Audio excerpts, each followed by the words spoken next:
I have the light spectrum up here, not because I want you to memorize anything on it. You don't have to. I do, however, want you to be familiar enough with this to know a couple of things. Number one, our eyes can detect light, but our eyes are only able to detect a very narrow range of the big light spectrum. Light is also known as electromagnetic radiation. So when you see the term electromagnetic up there, it's talking about light waves. Light waves also known as photons. So there's a lot of jargon that goes along with light. A couple of things. Notice the frequency and wavelength are both given on this spectrum. Up at the top we have the frequencies given. And by the way, I didn't mention this before, I guess, but the unit on frequency is most commonly known as the Hertz, H-E-R-T-Z. Hertz is named after or named in honor of a German physicist, Heinrich Hertz. And so the Hertz, the unit Hertz, means 1/seconds. Now over here, I had given the frequency of these in waves per second. Waves per second is a unit of frequency, but when we look at units, when you measure something and you give units to it, there has to be a standard that you're measuring against. And the numerator there, waves in waves per second, does not have a standard. It's an occurrence, it's not some measurable value. So the wave itself is not actually a unit. So we leave it out. And the Hertz is just 1/seconds. I just want you to know that, because you'll see that when you're trying to cancel out units and all that, just know that a Hertz is 1/seconds. So notice that the frequency is increasing as we go to the left. High frequency light waves are over here. That means the high energy waves are over here. Remember, because of E equals H nu. The higher the frequency, the higher the energy. So this is the highest energy, and as we go this way, energy is decreasing. This is gamma radiation. That's a Greek letter G, or actually it's alphabetic gamma. It's like our Greek letter C. X-rays are way up there at high energy light waves. Ultraviolet is high energy light waves. And after ultraviolet, between ultraviolet and infrared, there's our little narrow part of this the light spectrum that our eyes can actually see and make any sense of. So yeah, we have these little specialized cells in our eyes, rods and cones, that are able to pick up and make sense of, actually they send a signal to our brain which makes sense of only that little region. Now that little region has been expanded. We see our visible spectrum includes all of the colors of the spectrum that we know. Roy G. Biv, actually it's Roy G. Biv going this way. Roy G. Biv is an order of increasing wavelength, which is decreasing energy. So, I just said that wrong, didn't I?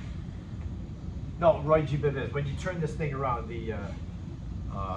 no, I'm wrong. Turn it around and it's going in order of increasing energy, I guess, because violet's the highest energy.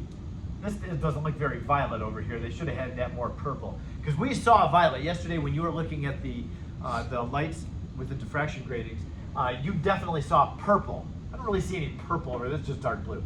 We got to the indigo, but it didn't quite go far enough. Even up here, you can't see the purple. Well, whoever was the artist on this one missed that. Anyway, yeah, red is the lowest energy light. Purple is the highest energy light. So Roy G. Biv, when you say the term, it is going in order of increasing energy. It's this thing turned around. A word about the units on the wavelength of the visible part that we can see.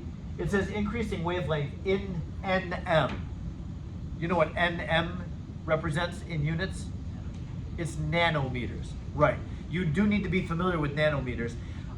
This is the most common unit that's used for wavelength of light when we're doing light, especially when we're talking about visible light. Nanometers are 1/1000th of a meter. Nanometers are 1/100000th of a meter. So 1 nanometer would be actually in the X-ray radiation area, but we're talking about hundreds of nanometers, almost to the micrometers. 10 to the -6 is micrometers. But yeah, this is the range of light waves that our eyes can pick up, from about 400 to about 700 nanometers. Then we get over here into these, and there's lower energy light that our eyes can't see either. Your eyes can't see microwaves. They can't see X-rays. Like when you go to have an X-ray taken, you can't see the light coming. You can't see this beam of light coming down out of the machine. It's there. It is a beam of light. Your eyes just aren't made to see it. Maybe Superman could see it, but he's not here. Okay, so this slide is just a reference slide. There is a spectrum that's in the book, and there will be exercises that ask you about wavelengths of things, like it'll say yellow light and what's the wavelength or whatever. You use this. But again, I'm telling you, I don't need you to memorize this. Just be able to refer to it and understand how to get a wavelength or a frequency from it. All right, so I think we've beaten around Bohr's model enough. We're going to move on here, and I guess I just have this up to tell you there's lots of possible jumps that excited hydrogen electrons can make. That's why we saw several bands of light when we were looking at hydrogen with the diffraction gratings, because they can jump from, like, what is it, 1, 2, 3, 4. So electrons could jump from 4 to 3, they could jump from 3 to 2, they could jump from 4 to 2, I don't even have that jump in there, but 4 to 1, 3 to 1, that kind of thing. So you can have all these different possible jumps. Some our eyes can see, some our eyes can't see. Yes? Does like every different atom have a different number of orbitals? No. Within an energy level, and levels really are defined by rows on the periodic table. That's the next thing that I'm going to go into. Like hydrogen and helium have the same number of orbitals, which is 1. They both have electrons in 1 orbital. But the size of the nucleus is different for those two. So that throws everything off. That means there's no comparison between the spectrum that hydrogen gives off and the spectrum. The energy of these orbitals is different when your number of protons is different.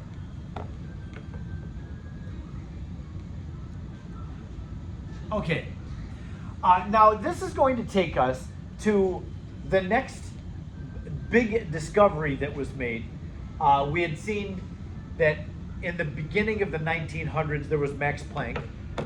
That was, by the way, I didn't mention this before, but that was just after the electron had been discovered. So the electron was about 2 years having been discovered when Max Planck came up with that idea of quantized energy. Now, he wasn't, I don't think, making a correlation between what electrons were doing with light waves. That would happen with Niels Bohr. Niels Bohr concluded 15 years after the electron was discovered that it's the electrons jumping around that cause light to be given off. But then along comes Erwin Schrödinger. That's this guy. This is Schrödinger. I believe that was around the time that he had won the Nobel Prize. He got the Nobel Prize, and I think it was 26 actually he was awarded the prize. But it was 25 where he published his work on what we call the wave mechanical model. Schrödinger's work was very interesting in that he was describing electrons, which have mass, by the way. The mass of an electron is a physical constant that like you can look up anywhere. Even though electrons do have mass, Schrödinger did not treat them as if they were particles. He just ignored the fact that they were particles, and he treated them as if they were waves, strictly waves. So when you think about a particle going around the nucleus, he wasn't thinking that. He was thinking of this wave thing. So yeah, when you see things about, like you see things about waves there and up there. Schrödinger did not give any attention to the fact that electrons are actually particles. So he was a brilliant physicist, mathematician. He actually had to develop some math to explain his theory. That's kind of impressive. Somebody would take non-existent math and be able to create a new set of functions and operators. This thing right here, this H with a little hat on it, that's called a Hamiltonian operator that Schrödinger came up with. And the pitchfork looking thing up here is called a wave function. Now what is it? The symbol itself is a Greek letter. It's a capital psi. So yeah, this is describing the energy of the wave function psi, and this is some mathematical operator that's working on it. We're not going to do any of the math. Now, back when I learned about this in my third year of college, I had already had Calc 1, 2, and 3. 3 is the three-dimensional calculus. So when the professor was explaining this, I was able to understand it. It made sense to me. And we could understand everything about the Schrodinger model. It was really pretty cool. But now I'm 30 years removed from 3D calculus. I don't remember any of it. So this, I would have to go back and learn all the math and then learn the quantum theory. You'll hit this in a course in college called physical chemistry. So if any of you are going into engineering, possibly into physics or chemistry, of course, you would take physical chemistry, and that's where you learn about this. So we're not doing the math, but you can interpret the Schrodinger equation, and out of the Schrodinger equation came some numbers, some representative numbers for electrons. They're called quantum numbers. Now, we used to have to teach the quantum numbers in this course. In the interest of time, we don't any longer, and the AP exam will not ask you about quantum numbers. There are four, but you don't have to learn them. There are some other things, though, that you have to learn. The first thing I'm going to mention is, I'm going to put this over here on the whiteboard.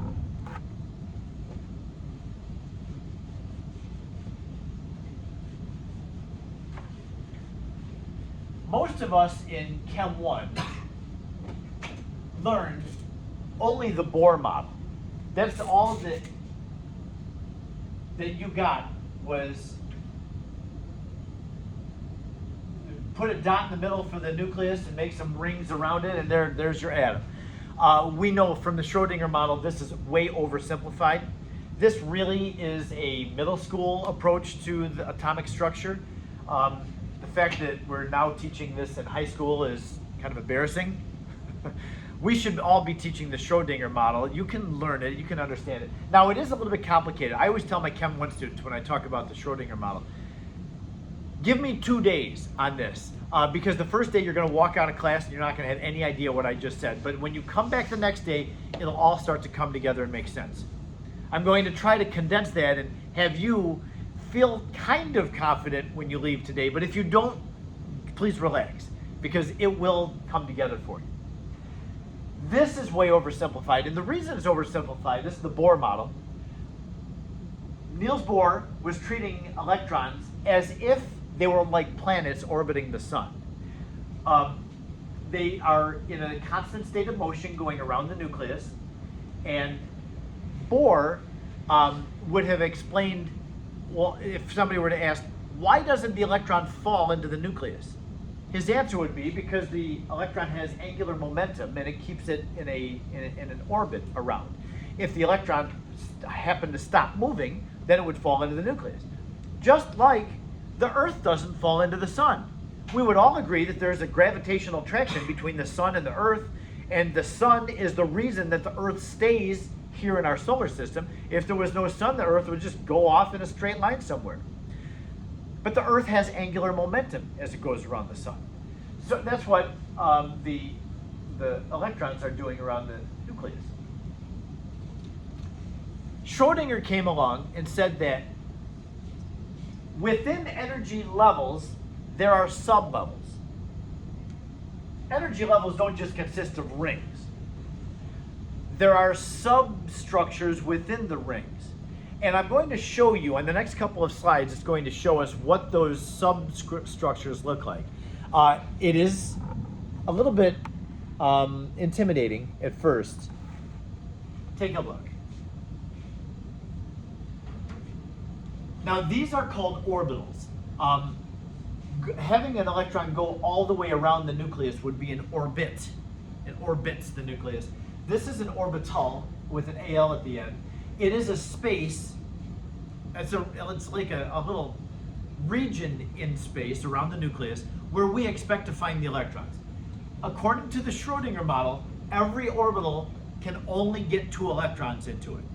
And that's important. It says that at the very top of the slide. Every orbital only has room for 2 electrons. And some orbitals are crazy shaped, but there's only room for 2 electrons somewhere in that crazy shape. So the 4 types of orbital that we're going to be working with are these. They're all just given a name with a letter. The first one, the simplest one, is S. S is simple. It's not why it's called S. But it actually has a spherical shape. That's not why it's called S either. It's called S for a different reason. But yeah, S orbitals are spherical in shape. They're the simplest ones. What that's saying is, now this is a 3-dimensional graph, by the way, and I know some of you haven't done 3-dimensional graphing. I'll take 3-meter sticks.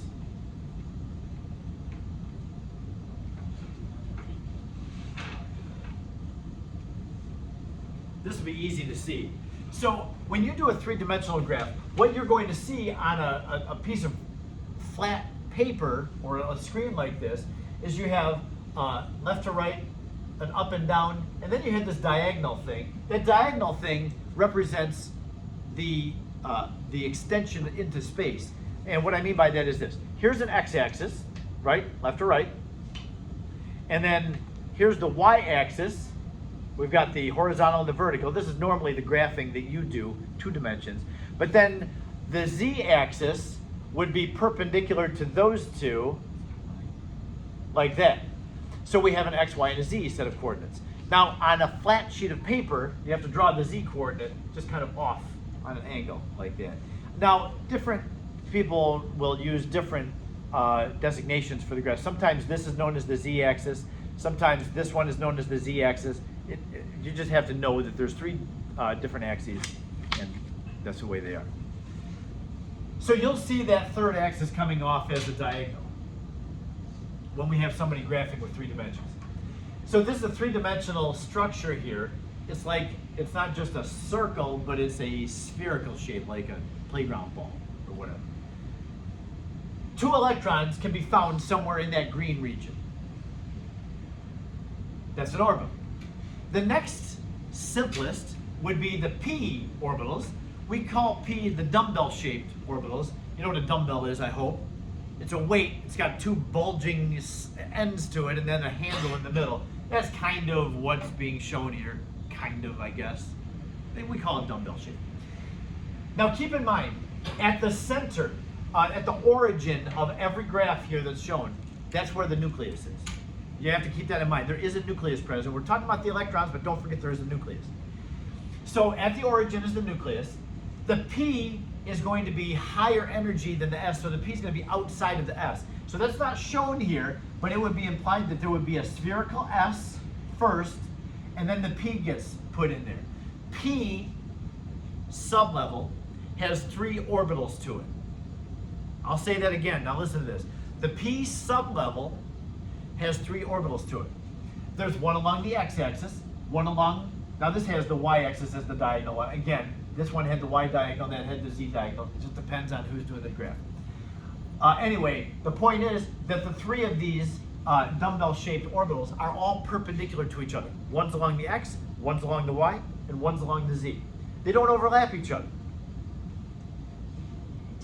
Each of these spaces has room for 2 electrons. So a p sublevel could hold up to 6 electrons in it. 2 in this, 2 in this, and 2 in this.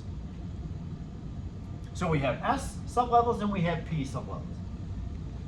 It gets more complex because the next slide is going to show us 2 other types of orbital shapes. The D sublevel is going to have 5 possible orbitals, and shown here are the 5 possible orbitals. They start to get kind of obnoxious. I told you that they would get complex. So in that, each orange region, as intricate as each region is, there's room for a whopping 2 electrons. There's room for 2 electrons in each of those. Why do they have to be so complex? Well, that's a solution to the Schrodinger model. So Schrodinger does this crazy complex mathematical model for how the electrons are described, and out of that came these shapes. It's not like, you know, a group of artists got together and thought, okay, well, what kind of shapes can we draw for these? No, this was a result of the Schrodinger equation. And then the F's are crazy nutso, you know, in my scientific opinion. Now, what is really fascinating, this just blows me away. The D's, there are 5 orbitals in the D's, there's 7 orbitals in the the F's. Within the D's, those 5, if you superimpose all 5 of those on the same set of coordinates, you would find that they don't overlap. None of the 5 overlap the others. And let me just show you what I mean. Like this one is kind of the oddball. It's got the dumbbell shape along the z-axis, then a donut around it. That dumbbell shape on the z-axis doesn't show up anywhere else. No other orbital within the D sublevel has something going along the z-axis. And then, like this one, this looks like it's showing the YZ is the flat set of coordinates. And so you've got the 4 parts coming out into the YZ. There's nothing else that's shown in the YZ plane. So that is pretty fascinating that they don't overlap one another. Anyway, I'm going to get to the next slide. The next slide is going to be probably the most important for today. This shows, now what does this say up here? It says the Pauli exclusion principle. No 2 electrons in an atom can have the same set of quantum numbers. No 2 electrons can have the same set of quantum numbers. We're not going to learn quantum numbers. We're just going to learn where the electrons are. Now, when you had to do the graphing, not the graphing, but the diagrams of atoms using the Bohr model last year, do you remember how you filled electrons into the atom? 2. Do you remember what you did? It was like 2 on the first one. Put 2 on the first. Are those the first electrons you always put in? Yeah. Always start at the closest to the nucleus. When that was full, what'd you do? Then 8 on. There's room for 8 on the second ring. Then what? Let's just keep going. Yeah, 8 on the third ring too? Is that what you did, was 8 on the third ring? Middle school. Not you, you were learning middle school science by doing that. Here's what happens. According to the Schrodinger model, which all of your Chem 1 teachers know and could teach, the first energy level, corresponding with that first ring closest to the nucleus, that only has the 1s sublevel that's there. Now, close to the nucleus, you can't get too fancy because it's very tight quarters in there. So there's only 1 sublevel, and that's the 1s. There's 2 electrons in there. As Jaden said, 2 electrons go in the first ring, then you're done with it, go to the next one. The second ring, according to the Bohr model, actually, according to Schrodinger, is broken up into 2 different sublevels. There's 2s and 2p. So you'll see that the number corresponds with the energy level. And then the letter designates which or how many sublevels are there. So in the second energy level, there's 2s, which has room, it's only got 1 orbital, it's room for 2 electrons. And then the 2p has 3 orbitals. Now again, back here, the p sublevels always have 3 orbitals. There's room for 6 electrons in a p. So when we see that 2s has room for 2 electrons, 2p has room for 6 electrons, that's a total of 8 electrons will fit onto the second ring over there. Okay, so the first and the second ring, okay, so that fits pretty well. But when we get out to the third energy level, then what you learned last year just totally breaks down. Third energy level, we've got 3s, 3p, and 3d. And I think it's going to be very obvious that whatever energy level the electrons are in, there's that many sublevels that the energy level can have. In the third energy level, there's 3 sublevels. In the fourth energy level, there's 4 sublevels. You see that? And then in the fifth energy level, there's 5 sublevels. And we just keep 6, there would be 6. Now, let's look at how many electrons can be there. 3s, remember the s? That has room for, it's just one little spherical shape, room for 2 electrons. P's, they have room for 6 electrons. And then the D's, on the next slide, they have room, there's 5 orbitals. Each of those have room for 2 electrons. So there's room in a D sublevel for 10 electrons when it gets full. 3s then, 2 electrons, 3p, 6 electrons, 3d, 10 electrons. Add those 3 together, and there's 18 electrons in 3d, not 8. In the fourth energy level, going out farther, there's 4 sublevels. 4s, room for 2. For P, room for 6. For D, there's room for 10. And then for F has 7 orbitals, there's room for 14 electrons. So 2 plus 6 plus 10 plus 14. In the 4th energy level, there's room for 32 electrons.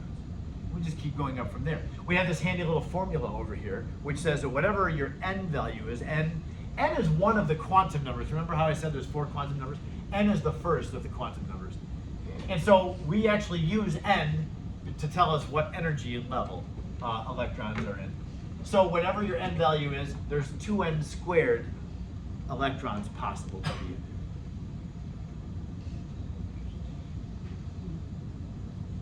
You'll get used to this. On the next slide, I have, when we look at this, I think we can kind of start to, okay, I can see that we have energy levels, and all electrons in an energy level are not the same. They're broken up into sub-levels. They're called S, P, D, and F. And if you go even bigger, you can get into G's, but we're not going to do anything higher than F. So even in the 5th energy level, we'll do 5S, 5P, 5D, and 5F. We won't even pay attention to this one. The reason is because on the periodic table, there are no elements on the periodic table whose ground state has any G electrons in it. So theoretically, we think G would exist, but we don't have any elements that we know of that have electrons in a G sublevel. But theoretically, they could. Okay, now on the next slide is where it's going to kind of get complicated. This is called an energy level diagram, sometimes known as an orbital diagram. It's going to have a listing of the order of energies of all the sublevels, all the way up through the 7th row of the, well, I guess this one only goes into the 6th row of the periodic table. The last completed row on the periodic table is as high as this goes. Now let's see if we can make any sense of this. I know there's a bunch of lines up here. Let's ignore the lines for a moment and just look at the energy levels and sublevels. What I did was I color-coded the various energy levels. The 1st energy level I made red. The 2nd energy level is green. It's made up of 2 orbitals. The 3rd energy level I made blue. 4th energy level is burgundy, and so on. So let's look at this a little bit more close. In the 1st energy level, there's just one S. That's all that exists in the 1st energy level. Again, very close to the nucleus. Your nucleus is right here. Your 1st energy level is really tightly packed in there. So you got that spherical shape, and that's it. For the 1st energy level, it's one S. In the 2nd energy level, a little farther from the nucleus, we've got 2 orbitals, 2s and 2p. Their order of it, and you notice, by the way, this arrow. We're going up in energy as we start at the bottom and we go upward. The energy is increasing. Farther from the nucleus, the more energy the electrons have. Okay, so there's 2s and 2p, and then the 2nd energy level is full. The 3rd energy level, we have some funny business. Look up here. We've got 3s, the lowest sublevel within the 3rd energy level, and then there's 3p, which comes next, and after 3p comes 3d. But you notice that 3d is not right after 3p here. And the reason for that is because the D sublevel is so high in energy, it actually goes a little bit higher and farther out than the next energy level's S. So when we start the 4th energy level, we'll start with 4s. The 3D in the 3rd energy level is actually a little bit higher than the 4s. And we're going to see that every time we go from a D to an S. When we go, and by the way, these energy levels and sublevels correspond perfectly with the periodic table and the arrangement of them. Whoops. So after 4s comes the previous level's D. You'll notice that with the 5s. 5s is a little bit farther up. What's after 5s? The previous energy level's D. 6s, right here. What comes before 6s? Oh, actually, with the 6s, there's more funny business. So we'll get to the 6th row of the periodic table here in a moment. So I do want you to know that the D sublevel is so high in energy that it actually is a little bit higher and farther out than the next energy level's S. Maybe something that you would want to write down. And that's going to bring us to, I mean, we could we can say, okay, there's an exception there. The D is high enough in energy, it goes up into the next energy level. That would be nice if that was it. However, there's one more thing. You know those Fs, those crazy F orbitals? 7 of those wild, crazy things. Every one of these crazy designs has room for 2 electrons. 2 electrons somewhere in there. I don't know where. Nobody does. They're just somewhere in there. High probability. So when we go to the Fs, we're going to see that you won't get to an F until you've hit an S that's 2 energy levels higher. So you know the 4th energy level has 4s, 4p, 4d, and 4f. So 4s shows up, and then the 3d because it overlapped from the previous energy level, and then 4p. We won't see 4d until after 5s, so we go 5s and then 4d. Now we won't see 4f until after 6s, because the F sublevel overlaps the S that's 2 energy levels higher. So we won't see the 4f until we see 6s. So there it is, there's 6s, and then we come back to 4f. And then also remember the 5d had to overlap the 6s. So yeah, 6s, then 4f, then 5d. So yeah, we need to remember we had that overlap going on. The D's overlap the next energy level. The F's overlap 2 energy levels higher over the S's. We'll practice with this. I'm not just going to leave you hanging on. Let's talk about the lines for a moment. Make sure that we can understand these lines. Now the lines, notice that we have 1 line for every S. Every S you see on here has only 1 line next to it. Every P you see has 3 lines. There's a P right there, 3 lines. There's a P. Doesn't matter how high you go, all the P's have 3 lines. All the D's have 5 lines. 1, 2, 3, 4, 5. All the F's have 7 lines. The lines represent orbitals. So 1 orbital there. So the 1s has room for 2 electrons. Remember, 2 electrons will fit on that orbital. The way we use this energy level diagram is we're going to represent the electrons on here as arrows. We're just going to put arrows on the lines that represent electrons.